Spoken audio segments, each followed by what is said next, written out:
This is such a week-to-week league is what I'm trying to say. People are like, well, is this the team to beat now? Is this the team to beat now? I don't know. We'll find out down the road. I'm not willing to bet anything on what I see in October.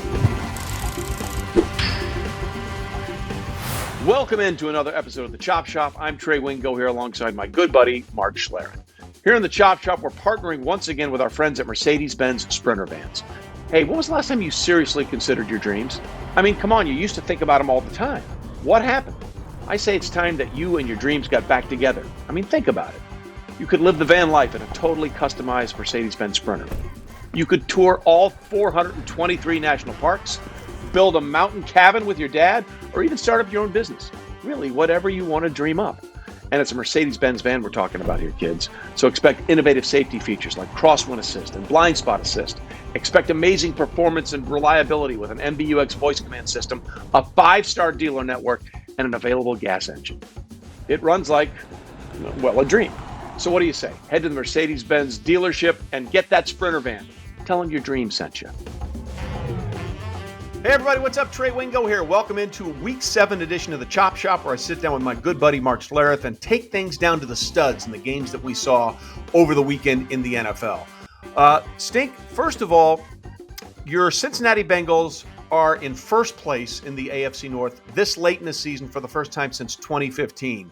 That was quite a statement game they made by going into Baltimore and punching the Ravens in the mouth.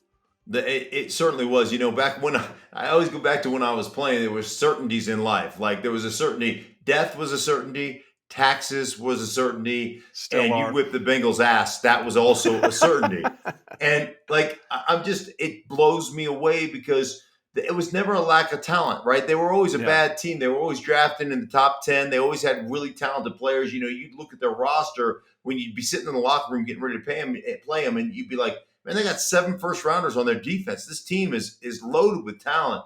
Well, to see it all come to fruition and to see them playing the way they're playing and the swagger that Burrow has and the connection he has with Chase. And I tell you what, it's amazing. And I was like, you know, the Missouri State, you know, I'm from Missouri. You got to show me type of thing. Yep. I thought, come on, Baltimore's going to cover. Baltimore's going to beat them. Baltimore always beats them. They beat them down. To go in there and beat their butts the way that Cincinnati beat them, hey, there's a new sheriff in town. It is the Bengals. Good for them. And they're for real. They're for real, Trey. Yeah. Well, they certainly are. By the way, I texted Zach Taylor, their head coach, after the game, and I said, your first place, Cincinnati Bengals. He goes, yeah, I think I like the sound of that. And I think we all need to apologize to the Bengals organization because I was like a million people that said, you guys are crazy for not taking Penei Sewell. Why do you need Jamar Chase? Well, he's just making us all look like idiots because Jamar Chase is doing Randy Moss type things in his rookie year. And I get it. It's more of a throw now league, but that means everybody should be doing what Jamar Chase is doing, and they're not. Yeah, no, Jamar Chase has been a great connection. I'm right there with you. You know, the Cincinnati Bengal fans remind me all the time because I'm like, really? You took a wide receiver? I mean, your quarterback's leg almost got amputated on the field, and that's the way you go. But they're playing well up front. And here's the thing, you know, you always go through draft stuff and you look at teams the way you look at teams. But obviously you talked to the head coach. They knew within their organization kind of where they were and how they felt about their young players. They had a better sense than the rest of us of where they were, and they needed one more dynamic weapon for their young quarterback. And certainly he has been all of that. I usually look at, you know, that position, the wide receiver position, as the most dependent position on the football field because we're all dependent. All of us have to do our job. But that's one where I'm with you. You know, I'll take the L, boom, slap it right there, and I'll move on because I'm excited. I'm excited for the Bengals. I'm excited to see what they're doing right now, and I'm excited for the way they're playing. You know, and before we move on, people always say, well, are they the team to beat now? And I always say, no, they're the team that's good right now. Like, I have no idea what's going to happen to all these teams in December, January, but right now they're playing as well as anybody and they're in first place. That was the first loss for the Ravens in the month of October with Lamar Jackson as their starting quarterback. And it was the first loss ever for the Ravens with Lamar Jackson as their starting quarterback against the Bengals. They had been 5-0 with Lamar against them.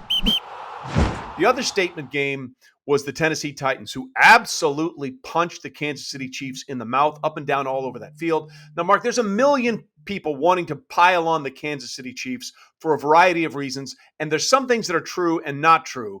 But at the end of the day, on Sunday, they were manhandled in a way that we hadn't seen since the Super Bowl.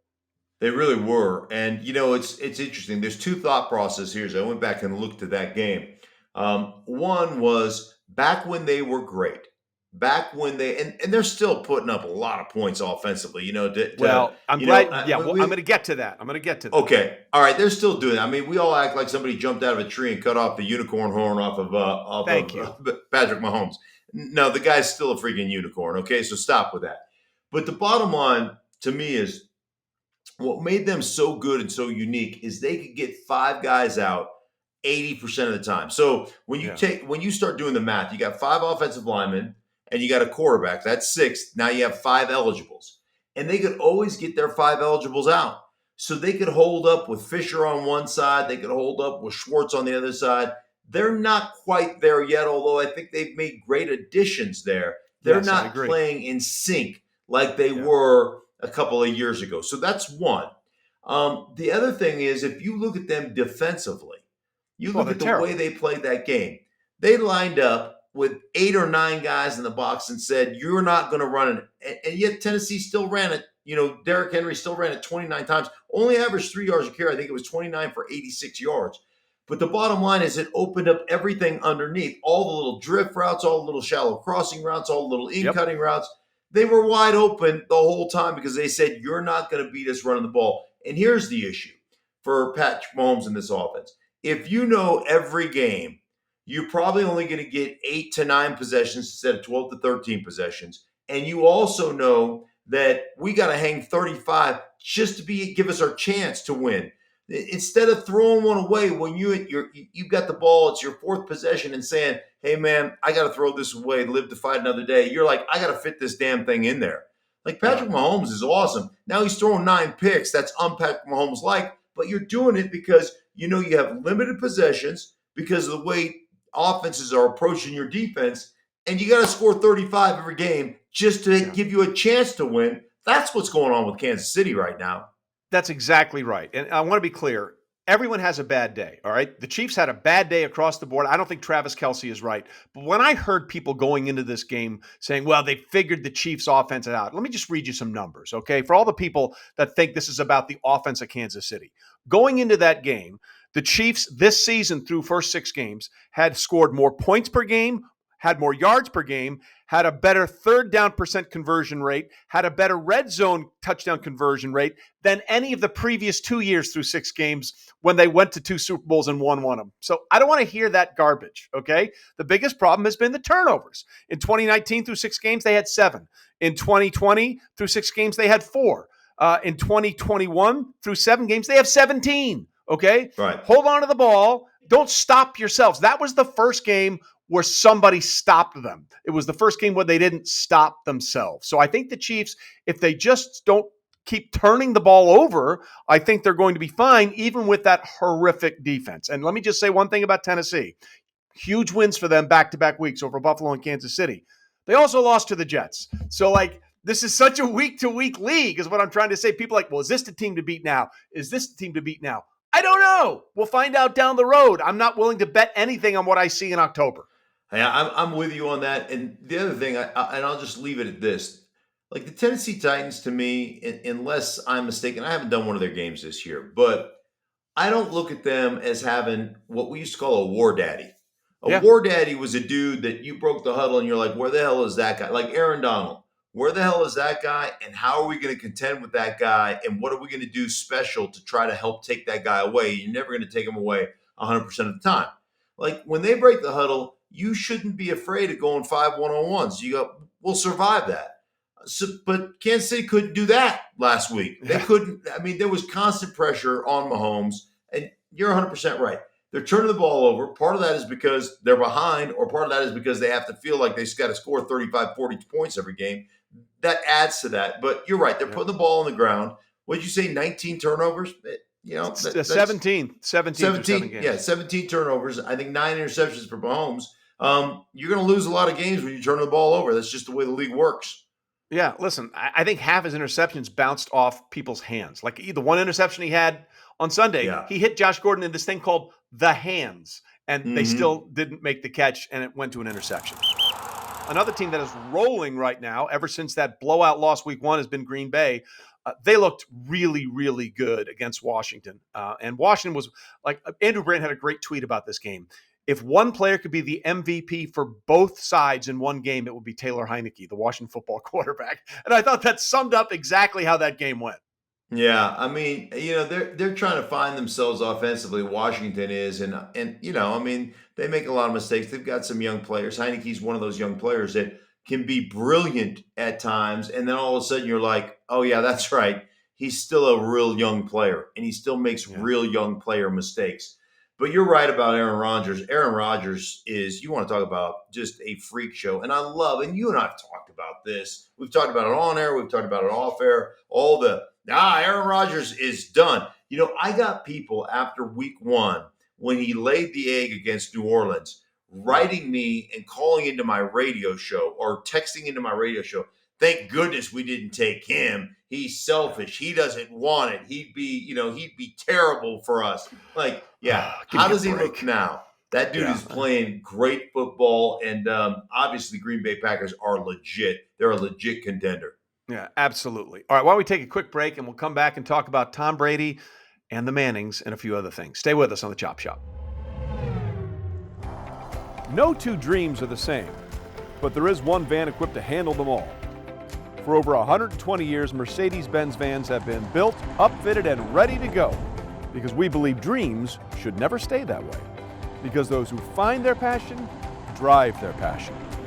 So you can stop following your dreams and start driving them.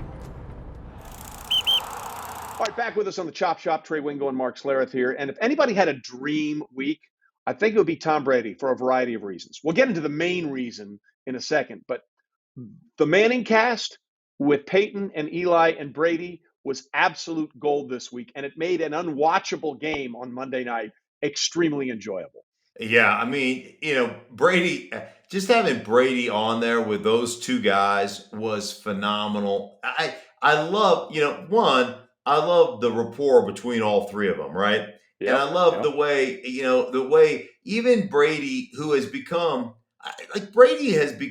he went from like Darth Vader over to from the dark side over to the Luke Skywalker, is it the light side, the force side? He's the happy joy guy now. He's the happy joy guy. Like he's been Brady unleashed. Brady, it just is so much fun to hear him and talk about how much more he enjoyed playing Peyton than he did Eli, because Eli was those Super Bowl losses, right? But I love that. I love the back and forth with those guys, and I love the football knowledge that's just being dispensed. And one of the things that I thought was really cool, they had this red zone conversation. And something that I've said forever, which made me feel great, is Brady goes, well, the easiest way to score in the red zone, you got to be able to run the ball. If you can run the ball, he's like, run the ball. And I love that thought process because it's run the ball in situations where everybody knows you're going to run the ball. And then have big dudes in the red zone. Have the Gronkowskis. Have the one-on-one matchups that you can go to in the red zone. That's red zone football. And love that conversation. Love the rapport that those three guys have with one another. Well, listen, two things about the Manning cast. They clearly don't care about talking over each other or when they're supposed to go to commercial, when they're not. Like, either they don't care or they doing it and they just say F it anyway. So that's what makes that part of it good. I will say this, like Peyton's the volume shooter, and Eli is the stealth sniper in that duo because he destroyed Peyton with the jersey. I don't want your big head stretching out the neck hole on my jersey. And then just subtly, I enjoyed all our games, Tom. Just bang. I mean, it was just money. It was so good. Eli is so underappreciated along those lines. And then the other reason that Tom Brady had a dream, he gets over 600 touchdown passes. Just so people understand, Mark, that's more than double a lot of Hall of Fame quarterbacks' entire career, including a guy you played with, John Elway. He has now thrown for twice as many. And I get it. It's a different era. I understand all that. But double the number of touchdown passes John Elway threw. Well, one, longevity. You got to have the longevity, but you have to have sustained excellence over that longevity. And that's the thing that amazes me more than anything else. And I guess, and I've said this many times in the past, I haven't said it here, but the thing that amazes me most about Tom Brady is 44 years old and you haven't been sated by success. The Right. fact that you still go out because you got to grind. It is hard. It ain't easy, right? And the fact that you're still that motivated. Like every one of us would continue to play if it was only Sundays. The Sundays are easy, right? I think it was Marvin Harrison that said this a long time ago was, hey, man, I play football for free. You pay me Monday through Saturday, right? I get paid to practice Monday through Saturday. I play for free. Yeah. Like we'd all do it, but you got to the point. I got to the point in my career where I was like, I can't do the Monday through Saturday thing anymore, man. I'm so beat up, I can't commit to that. It's the Sunday stuff, and the fact that he can still commit to that. That's what's beautiful. I agree. I've said that for a long time. The fact that he still has the desire, like everyone has the desire for the glory, but he has the desire to put in the work at the age of 44, and that's absolutely remarkable. Also remarkable, 2 streaks stay intact. The Rams have never lost a game in which they've had the lead under Sean McVay. It's either 42-0 or 44-0 if you want to include 2 playoff games. I say let's separate playoffs and postseason. So it's 42-0. And Jared Goff has never won a game as a starting quarterback without Sean McVay as his head coach. 0-14, as it was a close game, but the Rams also rip off another win. And Matthew Stafford and company look like they could be the biggest challenger to the Bucs because they've already beaten them. Yeah, they are that good. I had them 2 weeks ago in New York, and they disassembled the New York Giants. And, I think one of the things that's very underappreciated, they're probably 95, 98% in 11 personnel, 3 wide receivers. But they've got I call them the Yarbinators because my former college teammate, Eric Yarber, is their wide receiver coach. And he's one of the best football players I ever played with. 145-pound wide receiver, just nails. I mean, just tough, catch anything, block people, didn't care. And they're underappreciated for the dirty work they do. They establish the line of scrimmage. They block linebackers. They block defensive ends. They do all that stuff. And then while they're doing that, Cooper Kupp sneaks out and somehow gets 150 yards every time. He just – I think insane. Sometimes he's got the Harry Potter cloak of invisibility. Like, did you not see number 10? He's really good. He's really good. He's putting up Randy Moss type numbers from 2007 when Moss set the record for most touchdown receptions in a single season. I mean, that's the kind of things we're talking about here with Cooper Kupp, who I think we all would agree has a different physical set of skills than Randy Moss. Right. I think the way they use him and the way he executes the plays that they designed for him is absolutely perfect. Yeah, I was just going to add, Sean McVay, unsolicited. Sean McVay, Matthew Stafford, and Eric Yarber. I talked to all 3 of them last week. All 3 of them, unsolicited, not in front of each other, separately, all said, Cooper Kupp is a quarterback playing wide receiver. He knows everything and sees everything just like a quarterback sees it. And one of the smartest players on our football team. That's one of the reasons he's so successful. Right. It's been absolutely remarkable. So that'll do it for this week's Chop Shop. We'll see you next week when we discuss what happens in Week 8. Oh, by the way, Stinky, one more thing. The chicken runs at midnight. The chicken runs at midnight, fellas. Go!